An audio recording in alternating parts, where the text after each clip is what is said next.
Why? Because the patient's face is the most exposed part to the air, and since it is exposed to the air, so it is expected to be dry. And knowing that the patient is an elderly, let's say if the patient is elderly, applying soap on the face makes the skin more drier. That is why you have to ask permission to the patient if you're going to use a soap. So again, you have to make a mitt out of your washcloth. What is the rationale of this? This mitt contains the fluid and retains fluid. Thus, when applied to the skin, it induces comfort. Another thing, this also prevents spillage of water from one place to another on the bed. So to start with, you have to clean first the eyes of the patient from the inner canthus to upper, then the outer canthus, then the back of the earlobe. And always start at the distal part, and then the near side, inner canthus to upper, and then outer, the back of the earlobe. Then wash and rinse inner, lower, outer, then back of the earlobe. Then the opposite side, inner, lower, outer, and back of the earlobe. Wash and rinse. Then you have to clean out the forehead with the center as your guide, down to the outer side, or let's say distal side. Then the opposite side, 1, 2, 3 down. Okay, then you have to clean first at the center, from the bridge of the nose down to the cheek. Then the opposite side, bridge of the nose down to the cheek. Okay, and then if necessary, you have to clean the mandible area. So you have to ask the patient to close her mouth. 1, 2, 3 down, and then 1, 2, 3 down. So we're done with the face. Now let's go down to the neck. So from the center as the guide, so 1, 2, 3 down, 1, 2, 3 down. So we are done with cleaning the face of the patient. So now we're going to use this towel across the chest to pat the skin dry.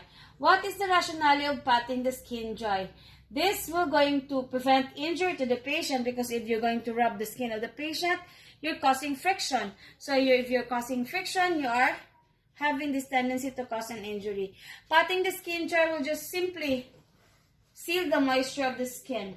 And then remove, of course, do not forget to remove the towel under the head. Next is you have to undress the patient. But before undressing, you may undress the patient. So in undressing the patient, you have the abduct the near arm, interlace the farthest leg, or the far leg, or the distal leg. Then put the hand across the patient's body, and make sure to ensure privacy when you're going to turn the patient. Then turn the patient towards you at the count of 3. 1, 2, 3. Hold the shoulder, then the buttocks. 1, 2, 3. So then you have to untie the upper string first of the gown, and then the lower string.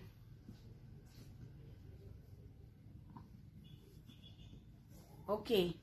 And after that, you're going to ask the patient, Mom, we're going to go back to supine position. 1, 2, 3 down. So now is the time to remove the gown of the patient. You're going to move the gown of the patient starting from the distal, or to the unaffected side, so the one that has no dextrose or IVF, to the affected side. So make sure to contain the microorganism by rolling the gown inside. Ensure privacy by exposing only the area to be clean, okay? Okay. So the patient now is undressed. So you have to remove the gown or the dress from the unaffected to affected area, and then roll the gown like a ball. Then put it in the laundry or at the back of the tray. And then after which, you need to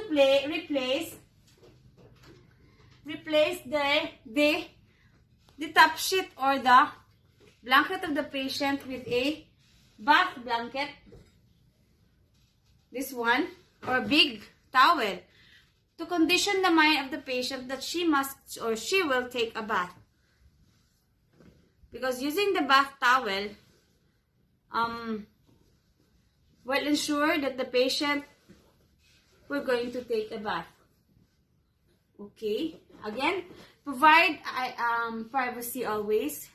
So, since the patient might reuse the top sheet, especially if she wants the top sheet to be to stay after bed making, since it has a sentimental value for her, or it was left by your husband, you ask the patient to hold the the bath blanket, or if the patient is unable, you have to insert the bath blanket under the patient's shoulder, and then you have to roll the top sheet down. Then and make sure that when you're going to roll it, you have to roll it inside so that the one exposed to the patient's skin would be placed inside. And do not forget that you are wearing gloves during this whole procedure. Okay, and the next is you have to clean out the arm of the patient. Distal part first. When you're going to clean the arm of the patient, make sure to put a towel under it and then only expose the area that needs to be cleaned. So like that. And then we have also, we're going to place a towel.